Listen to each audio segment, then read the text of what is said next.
Assalamualaikum warahmatullahi wabarakatuh. Kami dari kelompok 9 mata kuliah Pasar Modal Syariah kelas ES 5C akan menyampaikan materi mengenai dana investasi real estate syariah dengan anggota kelompok.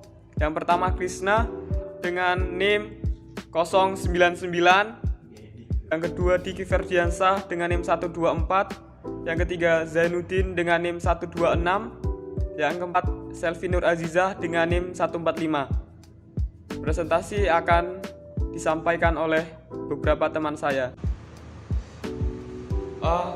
DIR Syariah atau dana investasi real estate syariah atau yang disingkat dengan DIR Syariah adalah wadah yang dipergunakan untuk menghimpun dana dari masyarakat pemodal untuk selanjutnya diinvestasikan pada aset real yang diberikan dengan real estate. Yang dimaksud real estate adalah tanah secara fisik dan bangunannya yang ada di atasnya. Sedangkan aset yang berkaitan dengan real estate adalah efek perusahaan real estate yang tercatat di bursa efek atau yang diterbitkan di perusahaan real estate. B. Penerbit DIR Syariah. Secara umum, penerbit DIR Syariah harus mengikuti ketentuan peraturan perundang-undangan di sektor pasar modal. Ketentuan khusus terkait penerbit DIR Syariah diantaranya adalah: yang pertama, ada manajer investasi dan bank. Kustodia merupakan wakil yang bertindak untuk kepentingan para pemegang unit penyertaan DIR Syariah yang berbentuk kontrak. B. Aset real estate yang berkaitan dengan real estate atau kas tidak bertentangan dengan prinsip syariah dalam pasar modal. C. Mekanisme aset real estate yang berkaitan dengan real estate yang tidak bertentangan dengan prinsip pasar modal syariah yang ada di dalam pasar modal. Sekian, terima kasih. Selanjutnya, potensi dana investasi real estate di Indonesia. Potensi aset DIR di Indonesia ini luar biasa besar, yaitu sekitar 5 miliar dolar AS atau setara dengan 71 triliun. Salah satu perusahaan properti di Indonesia, yaitu PT Cipta Dana Asset Management, memperkirakan akan mendirikan 8 properti dengan perkiraan total nilai sekitar 4 triliun rupiah guna membantu pemerintahan dalam mewujudkan investasi DIR yang diharapkan bisa berkembang dengan baik. Investasi pada aset properti biasanya dilakukan oleh investor, baik dengan melakukan pembelian langsung aset properti seperti gedung, kantor, apartemen, pusat perbelanjaan, ruko, tanah, dan lain-lain, maupun produk investasi turunannya. Ada 2 keuntungan yang diharapkan investor dari pembelian aset properti, yaitu potensi kenaikan harga dari nilai properti dan aset tersebut dapat disewakan sehingga menghasilkan pendapatan rutin yang berkelanjutan. Alternatif investasi pada DIR pada dasarnya adalah berinvestasi pada suatu aset properti yang mendasari dan telah dievaluasi serta dipilih kelayakannya secara komersial maupun non-komersial.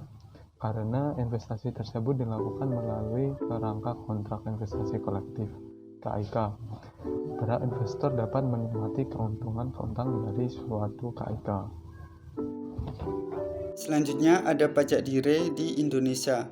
Di Indonesia, pajak DIRE sendiri telah dipotong oleh pemerintah menjadi 0,5% dari nilai bruto aset. Kebijakan ini diambil karena di sektor ini diberikan atas pertimbangan produk pasar modal di Indonesia yang relatif terbatas, sehingga kapitalisasi bursa efek Indonesia relatif lebih kecil dibanding negara-negara tetangga. Untuk itu, pemerintah mengambil kebijakan pajak DIRE adalah dengan diturunkannya tarif PPh DIRE untuk mendukung pendalaman pasar keuangan serta mendorong pertumbuhan investasi di bidang real estate itu sendiri. Materi selanjutnya yaitu mekanisme penerbitan DIR Syariah. Dalam hal manajer investasi hanya memegang peran sebagai pengelola, maka dari itu kewenangan untuk menyimpan dana investasi dilimpahkan kepada bank kustodian. Mengenai pedoman kontrak investasi kolektif dana investasi real estate berbentuk kontrak investasi kolektif. Manajer investasi kemudian memilih properti dalam bentuk tanah secara fisik dan bangunan yang ada di atasnya untuk dijadikan dana investasi real estate. Dalam pemilihan properti, manajer investasi mencari dengan seksama properti yang menjanjikan untuk dapat diinvestasikan dalam jangka waktu yang panjang. Setelah menemukan kesepakatan dengan pemilik properti, manajer investasi membeli properti yang telah disepakati berupa bangunan, gedung yang contohnya dapat dijadikan mal ataupun rumah sakit. Manajer investasi dapat melakukan penawaran umum terhadap unit penyertaan properti setelah selesai melakukan transaksi peralihan aset properti dengan pemilik properti. Dana investasi real estate diketahui sebagaimana mestinya yang tertuang dalam pasal 3 Peraturan Otoritas Jasa Keuangan Nomor 19. Kemudian, investor yang berminat dapat langsung berhubungan dengan manajer investasi terkait dengan pembelian unit penyertaan di dalam penawaran umum. Di dalam pembentukan dana investasi real estate dapat dipergunakan aturan-aturan hukum sebagai pedoman dengan asas-asas yang berlaku dalam suatu perjanjian. Pada hukum perjanjian berlaku asas konsensualitas atas asas sepakat. Selanjutnya ada review jurnal dengan judul Perlindungan Investor Terhadap Penerbitan Dana Investasi Real Estate oleh penulis Dinda Mutia Rahmania, Budi Harto, dan Muhammad Jais. Dimuat dalam Diponegoro Law Journal volume 5 nomor 3 tahun 2016. Adapun tujuan penelitian ini adalah untuk mengetahui mekanisme pelaksanaan dana investasi real estate secara lengkap dan untuk mengetahui bentuk pertanggungjawaban manajer investasi terhadap investor apabila terjadi gagal bayar. Metode yang digunakan dalam penelitian ini adalah menggunakan pendekatan yuridis informatif.